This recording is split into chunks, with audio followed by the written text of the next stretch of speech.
Food can be cooked in various ways. Some of the methods are given here. Boiling. This method includes cooking food in boiling water. Often dal, rice, and a few vegetables like spinach, carrot, cauliflower, and peas are cooked by boiling. Certain products like meat, fish, and eggs are also cooked by boiling. Baking. This method involves cooking food in an oven. Cakes, cookies, biscuits, and breads are some commonly baked foods. Roasting. This method involves cooking directly over fire or in an oven.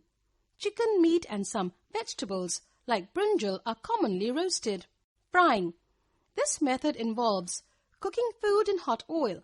It is usually done in a wok or a frying pan. Deep frying.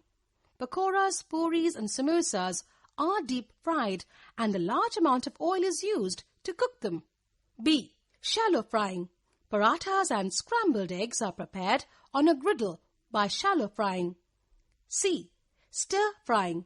Vegetables, noodles, poha, and upma are made in this manner.